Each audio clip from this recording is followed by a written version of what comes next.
All right, we're starting section 3.1, solving systems by graphing. We want to first graph this system, and this is a system because there's more than one equation.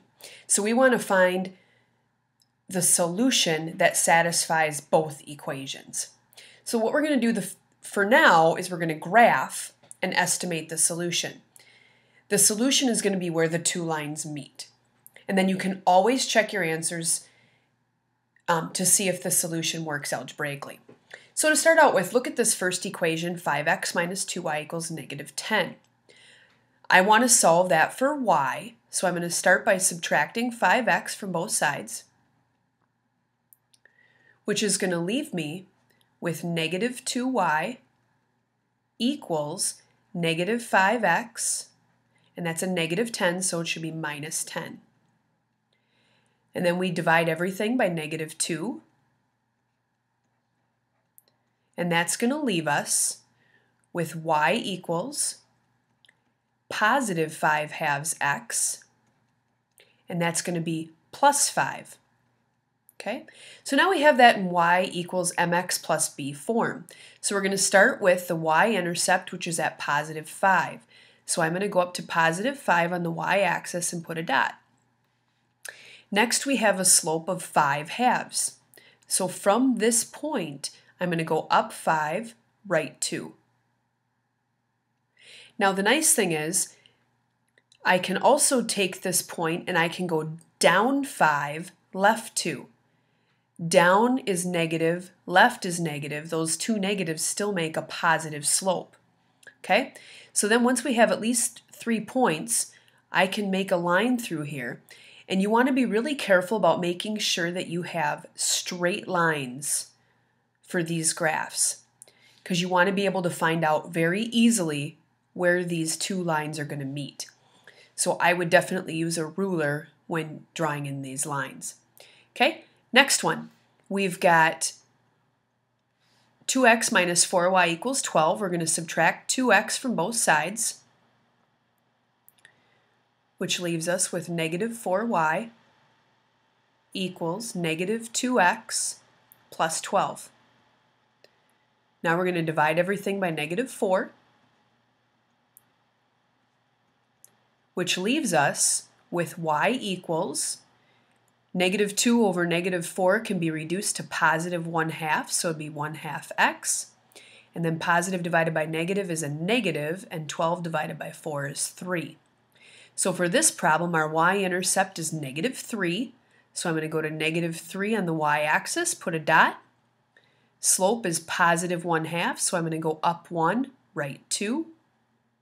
Do that at least a couple times. And then we're going to go ahead and attach those points with a line. And again, do your best to make sure that this is a really nice straight line through those points. Okay? Now if you look, those two lines seem to be meeting. I've got some lines going all over this screen. These two lines seem to be meeting at this point right here.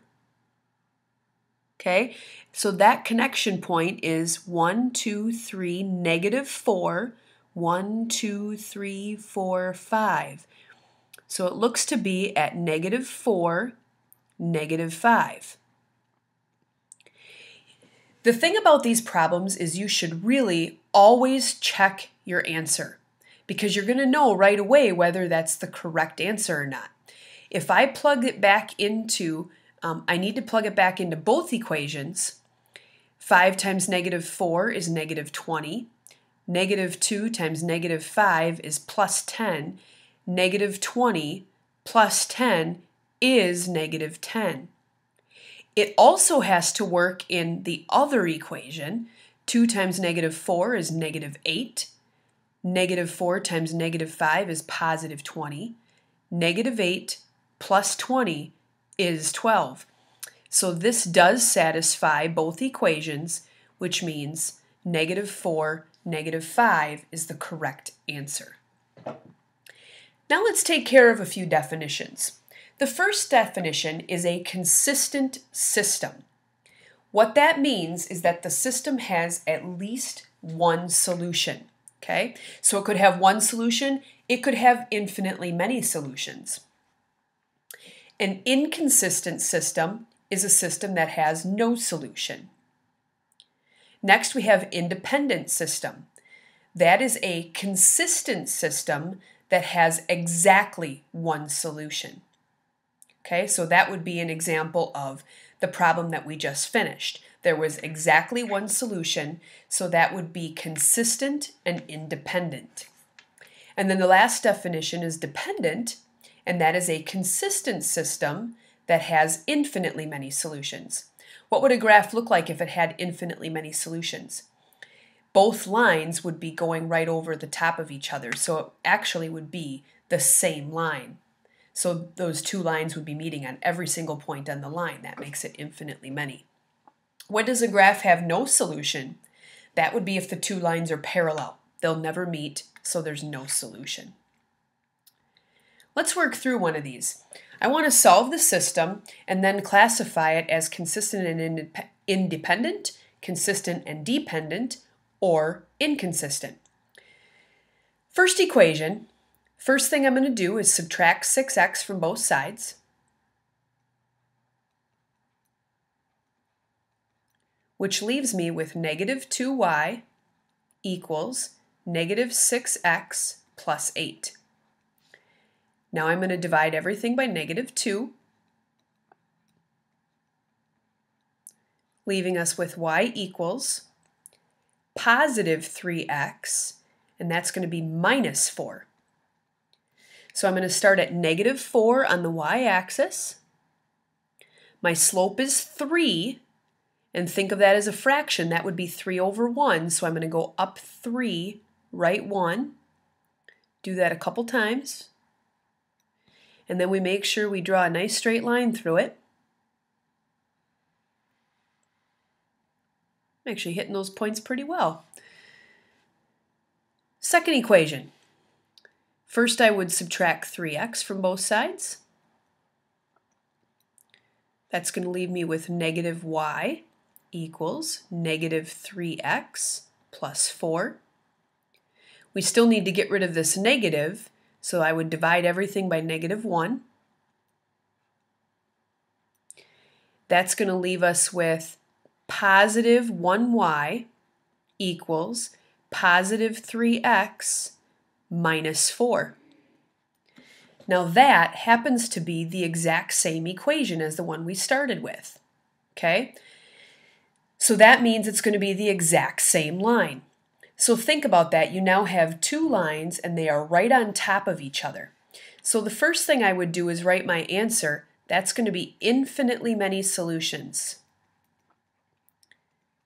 Infinitely many. Because if the solution is where the lines cross, it would be everywhere on that line, which is going to be an infinite number because this line goes on forever in both directions. So that's the first part of my answer, infinitely many solutions. What does that say about the system? How would we classify it? Well, if you remember, infinitely many solutions meant that the graph was consistent and dependent. Okay, so that would be the second part of your answer, consistent and dependent. Let's do one more. First thing I would do is add 4x to both sides of the first equation. That's going to leave us with y equals positive 4x plus 5. So I'm going to go to positive 5 on the y-axis. My slope is 4, so I'm going to go up 4, right 1. And since that's going to take me off the graph if I go up again, I'm going to go back to my original point and I'm going to go down 4, left 1.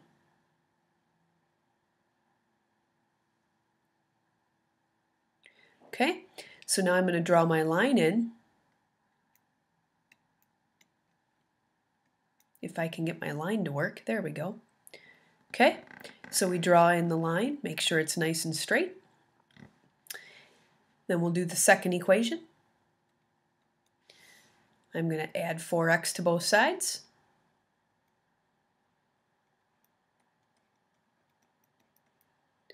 So that leaves me with y equals positive 4x minus 2.